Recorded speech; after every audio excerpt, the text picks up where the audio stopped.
Irmãos, boa noite. Tudo bem? Tudo ótimo, obrigada. Então, bem-aventurados os pobres de espírito. Sempre que nós nos deparamos com esse tema, inúmeras reflexões vêm à nossa mente, mas a princípio até o próprio Kardec reclama que assusta um pouquinho, né? Pobre de espírito. Ninguém gosta de ser pobre, quanto mais pobre de espírito, né? Mas, felizmente, a própria doutrina nos auxilia a compreender melhor o que significa esse ser pobre de espírito. E aí, buscando maiores esclarecimentos, nós chegamos a algumas interpretações e algumas conclusões e vamos compartilhá-las. Um dos primeiros aspectos é que Jesus, quando queria falar com a multidão, antes ele orava. Ele se recolhia e orava, conversava com o Pai. Antes de tomar qualquer decisão mais complexa, ele parava e orava. Mas ele tomava a decisão, ele agia e ele reagia logo após a oração. Então Jesus tinha esse hábito. E dentro desses hábitos, a ação mais conhecida dele que nós temos são as bem-aventuranças. Interessante que dentro dessas bem-aventuranças, as 4 primeiras não são muito otimistas, né? Como, por exemplo, essa primeira, os pobres de espírito, porque deles é o reino dos céus. Nós já refletimos aqui sobre a questão do reino dos céus e vimos que não é tão difícil alcançá-lo. Basta pular da teoria para a prática. A segunda, os mansos, porque possuirão a terra. Então é preciso ser manso, benevolente, brando. Os que choram, porque serão consolados. Os que têm fome e sede de justiça, porque serão saciados. E aí ele chega com mais alguns elogios. Bem-aventurados os misericordiosos, porque alcançarão a misericórdia, né, por lei de causa e efeito. Só os puros de coração verão a Deus. E os pacíficos, porque esses sim serão chamados filhos de Deus. E aí nos estimula a não ficarmos parados, dizendo assim: bem-aventurados também aqueles que sofrem perseguição por amor à justiça, porque deles é o reino dos céus. Então tá. O primeiro passo, então, para nós compreendermos quem são esses pobres de espírito e se vale a pena ser realmente um, e até se é fácil ser, ou se nós já estamos no caminho, vamos tentar entender um pouco mais. Então eu pergunto, quem quer ser pobre de espírito? Eu acho que, ao final da explicação, nós teremos mais respostas, né? Vamos lá. Jesus é um ser tão inteligente que ele começa massageando o ego daqueles que estavam ouvindo. E ele diz assim: vós sois o sal da terra. Se o sal não salgar, com que se salgará? Não é? O sal tem sua característica própria. Ele que dá o gosto. Então, para Jesus, nós é que damos esse gosto bom no planeta. Esse gostinho de gente em constante movimento. São as pessoas que interessam.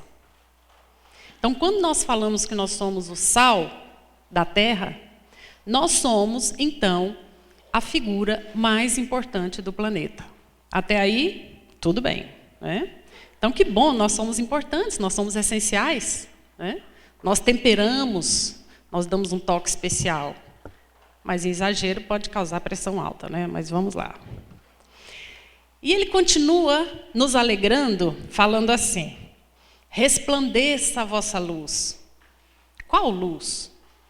A nossa luz interior e a nossa luz do conhecimento.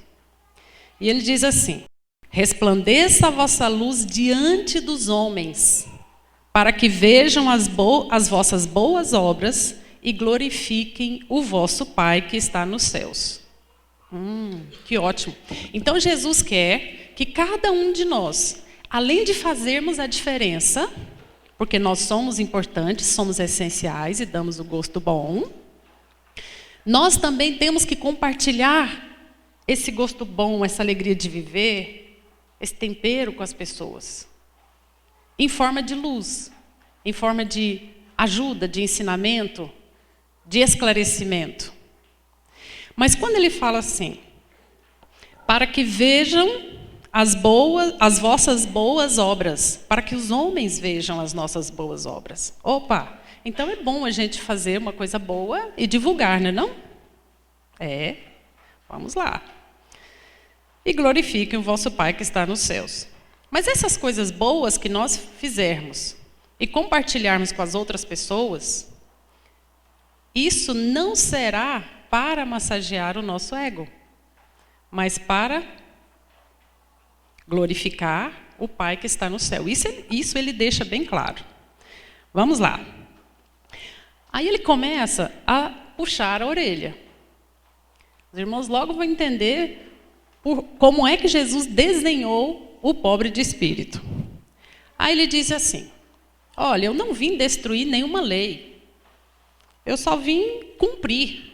Talvez uma ou outra reforma, mas eu vim cumprir.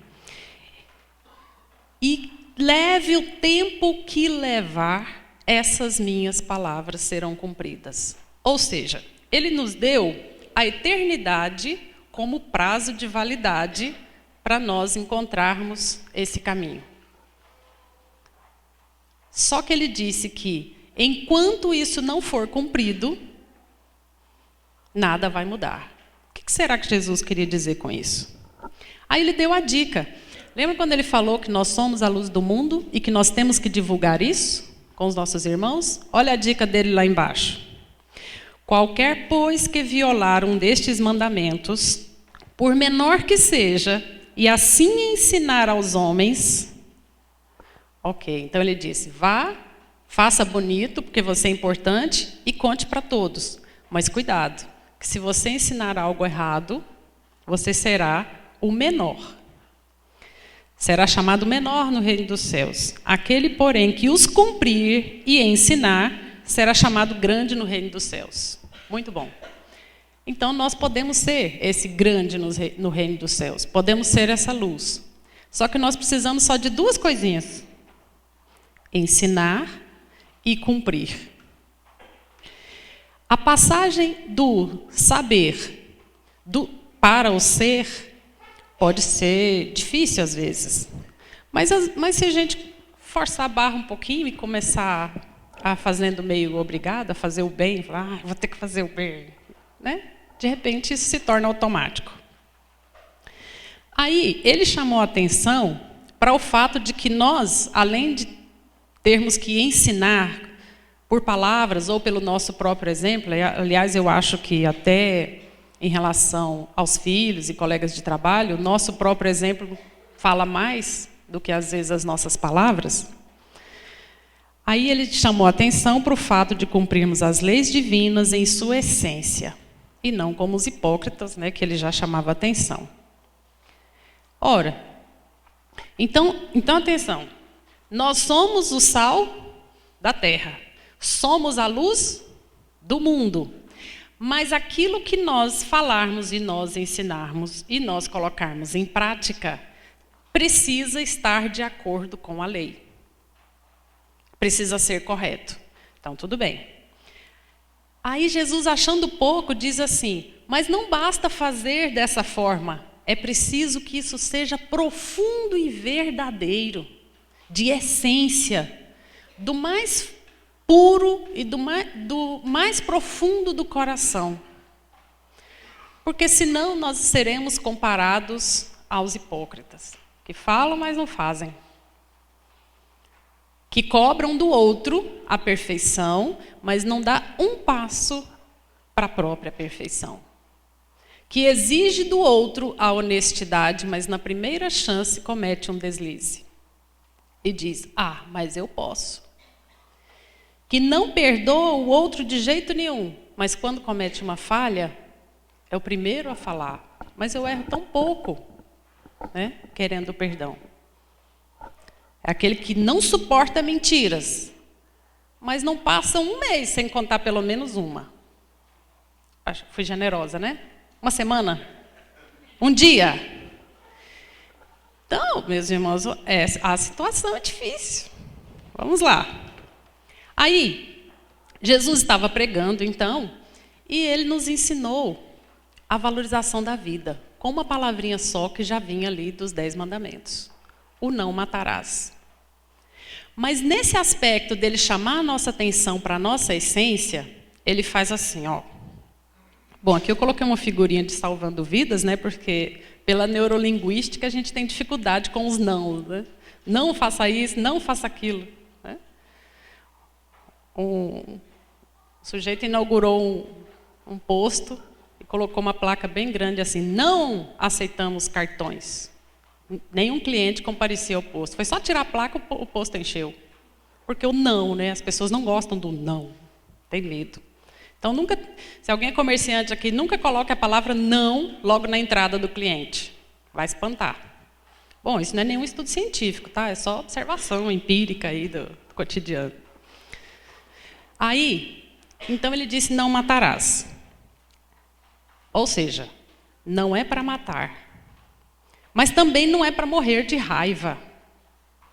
Porque às vezes a pessoa fala assim, olha, eu gostaria de matar você, mas como eu não posso, eu começo a me matar. Como? Por meio da ira, da raiva, da cólera, da amargura. E muitas vezes, meus irmãos, o orgulho, ele se veste de diferentes formas.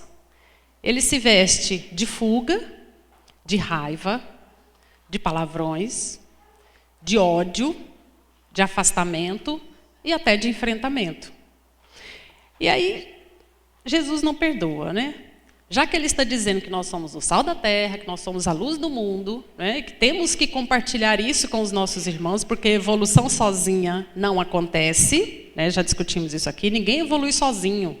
Né? Aí eu evoluirei e deixarei vocês aqui, isso não acontece. A evolução ela acontece compartilhada.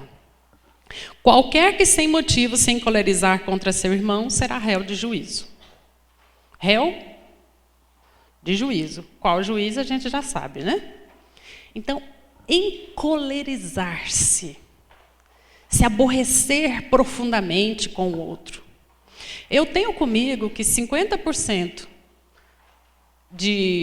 da raiva que o outro tem de mim, fui eu que provoquei. Né? Então, se a gente começar a pensar assim, a gente perdoa fácil. Fala, não, eu contribuí para isso também. Olha a outra dica de Jesus. Para ser esse pobre de espírito, nós temos que buscar a simplicidade das coisas. A simplicidade também dos relacionamentos. Olha a dica dele. Vai reconciliar-te primeiro com teu irmão e depois vem e apresenta a tua oferta.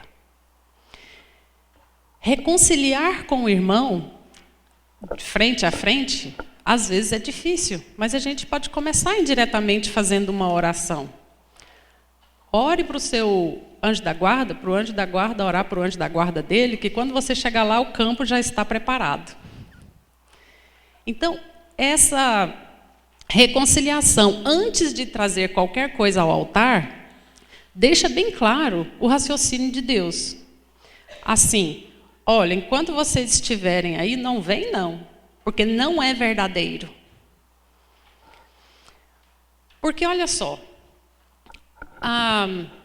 frequentar uma casa religiosa, uma casa espírita, uma casa de orações, é um ato social, não é verdade? É um ato social.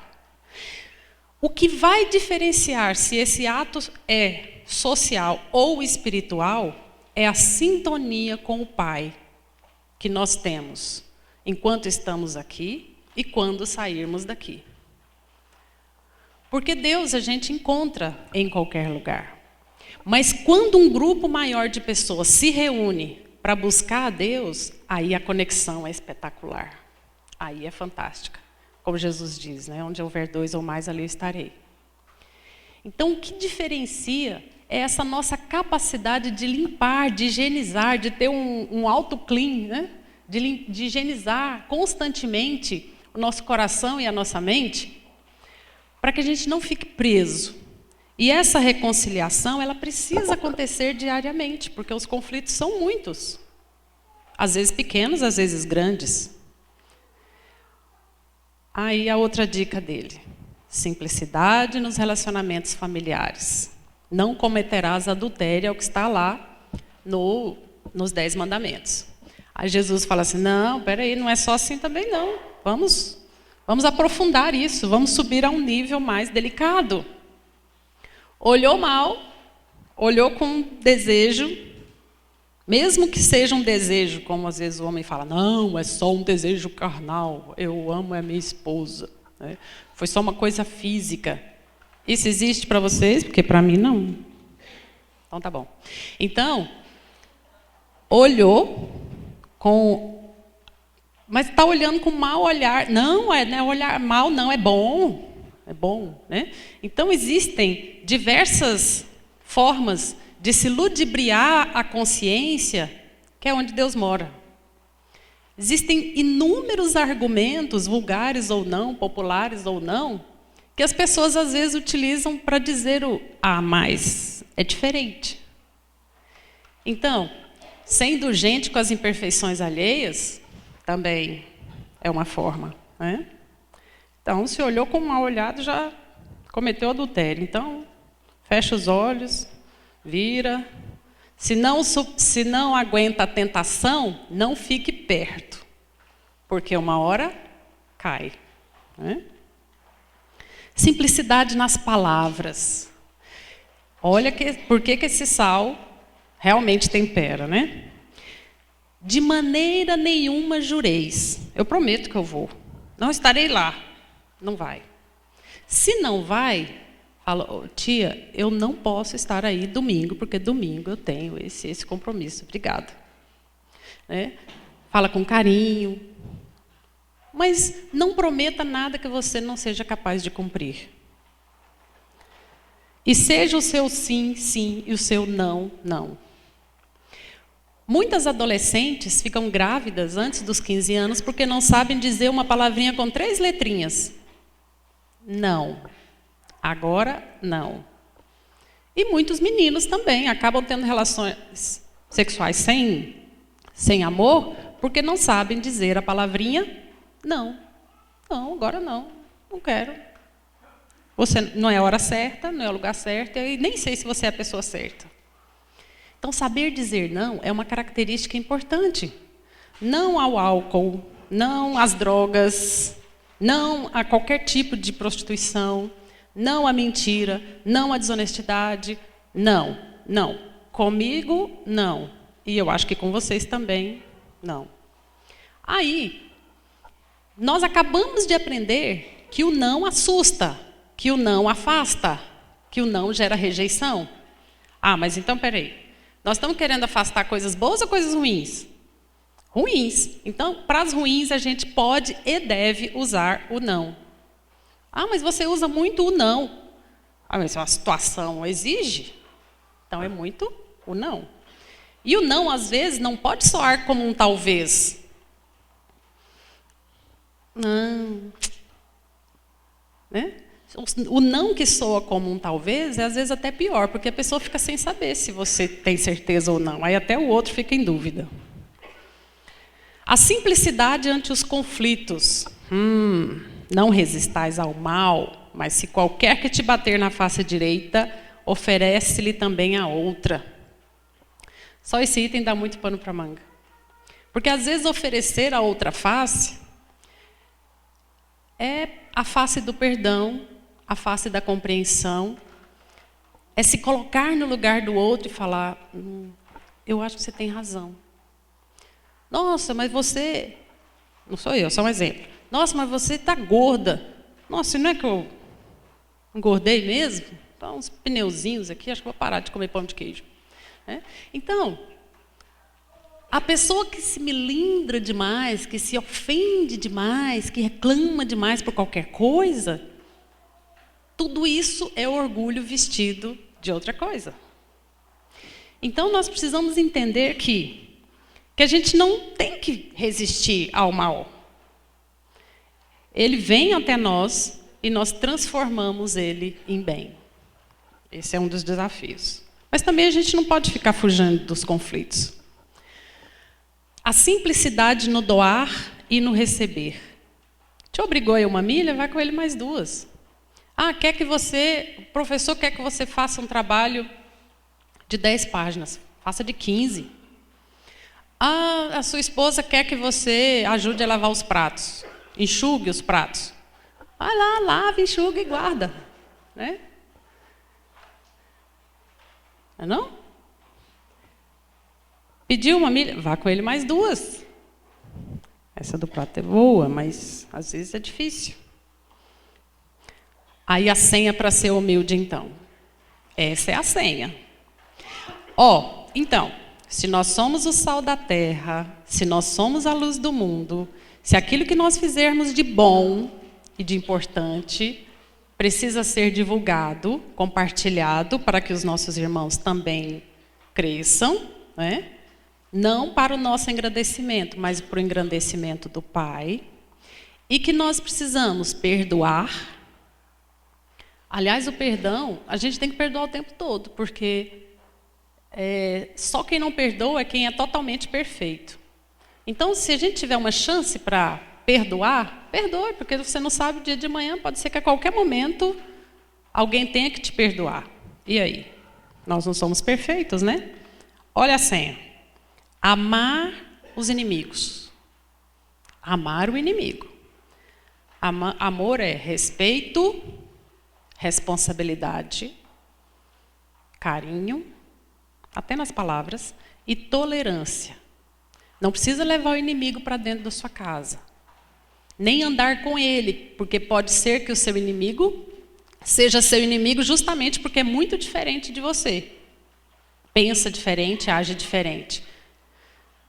Bendizei os que vos maldizem. Falar bem de quem está falando mal de mim? Como? Alguém falou mal de você, o que você diz? Coitado, fulano está obsidiado, precisa de oração. Queimou. Falou mal, não falou não? A não ser o finalzinho, precisa de oração. Né? Mas, pois é, alguma coisa eu devo ter feito para fulano ficar falando mal de mim. Pode ser alguma coisa do meu comportamento, eu vou tentar mudar, né? Vou ver o que está de errado. Fazei bem aos que vos odeiam. Tá aí o contrário explícito do amor. Fazer o bem para aquele que me odeia não é difícil. Sendo que o sujeito me odeia justamente pelas coisas que eu faço. Então, como que eu vou saber se o que eu faço é bom ou é ruim para ele? Porque quanto mais eu faço bem, mais ele me odeia. Essa é difícil. E orai pelos que vos maltratam e vos perseguem. Essa é fácil. Né? Orar pelo sujeito lá ou pela sujeita. Isso é para que sejais filhos do vosso Pai que está nos céus. Vamos ver então a matemática da humildade? Opa, não, peraí, matemática. Olha aí, acabei de falar. Então, esses 4 itens resultam em humildade. Amar, falar bem, fazer o bem e orar. Então o pobre de espírito é humilde. Então o pobre de espírito é aquele que ama amigos e inimigos, que fala bem dos que ele gosta e dos que ele não gosta, e dos que gostam dele e dos que ele não gosta. Aquele que faz o bem. Às vezes a gente fica assim, peraí, eu tenho que fazer o que eu acho que é certo, o que você está dizendo que é o certo, eu tenho que fazer o certo. Acho que a terceira opção é melhor, né? Na dúvida entre o que você acha que é certo e o que o outro diz que é certo, faça o certo. Fazer o bem. E orar. Orar, oração. Lembra que é isso que nos diferencia? Mas muito cuidado, porque existe por aí uma falsa humildade. Não, eu vou ficar por aqui mesmo, me deixa aqui. Então, Cuidado, porque às vezes é falsa humildade, a pessoa se anula o tempo todo, né? Precisa dar uma opinião, sabe a opinião correta, sabe o que tem que ser dito e não diz. E pela falta daquela palavra, alguma coisa negativa pode acontecer, né? Afirma sua pouca importância, se coloca em último lugar, propondo-se a fazer as coisas mais simples, menos trabalhosas. Não, isso aí pode deixar para você que é mais poderosa aí. Não, vai fazer, todos nós, né? Ô, Marisley, ora por mim, porque você está mais perto de Deus. Não, sou a última, nossa. Ah, não posso colocar o último lugar, né? Eu sou a penúltima no reino dos céus. Nós podemos orar juntas, mas eu não posso fazer por você o que cabe a você fazer. Posso orar por você, mas eu não posso sempre orar por você. Você precisa orar por você, pelos seus filhos, pelo seu esposo. Transformar também é falsa humildade. Transformar no escudo protetor contra as responsabilidades e o trabalho. Pela preguiça, pela timidez, pelos melindres. Não, deixa esse menino dormindo aí, pelo menos a casa está quieta. Porque quando acorda, vira não, vamos resolver, sentar, conversar e falar sobre o que tem que ser dito. Namorado e namorada, não vou falar nada não, porque melindre, acha ruim. Mas é uma coisa errada, precisa falar. Mas fale com amor nas palavras. Vê a coisa errada e não faz, isso no meio jurídico chama omissão, não é isso? Aí, essa conexão, e aí eu coloquei esses 2 exemplos, essa conexão é importante até para a gente ter a inspiração sobre o que falar e o que fazer. Porque como é que nós vamos ser a luz do mundo se a gente não abre a boca? Existem mães que os filhos estão no mundo das drogas e ela, coitada, entra para dentro do quarto todos os dias, o joelho já tem calo de oração, oração, oração, oração. Minha senhora, saia do quarto, sente na sala com seu filho, converse com ele. Outros casos, não, mas já orei para o meu marido, mas ele não para de beber. Mas a senhora já conversou com ele? Ah, não, conversa essas coisas não. Ué, como? Esse tipo de oração não ajuda. Aí fala, Deus não ouve. Como que vai ouvir? Ele vai ouvindo, mas vai colocando lá no depósito. Oração também é hora de ação. Entrar para dentro do quarto e orar, fechar os olhos. É sim entrar em conexão com o Pai. Mas se você está no conforto do seu quarto, orando, e lá fora as suas responsabilidades estão por fazer, então não adianta. Não é isso que Deus quer de nós. Ele quer ação. Se o joelho está no chão, mas a panela está vazia, ok, faça a sua oração e vá em estado de oração trabalhar. Não consegue dialogar com um familiar? Entre sim para dentro do quarto, faça uma oração, esfrie a cabeça e saia de lá cheia de Deus. E dialogue e fale, olha, eu não gostei dessa forma que você falou comigo. Se eu falar assim com você, você não vai gostar. Ah, mas então é preciso às vezes enfrentar sim as coisas desse mundo. Dizer o que gosta, o que não gosta. Mulher tem mania de querer que os homens adivinhem, né, o que é que elas pensam. Mas quem tem intuição é mulher, né? Às vezes a mulher adivinha o que o homem está pensando, até sem ele querer. Mas, Aí, então Jesus fecha nos dando um código de honra.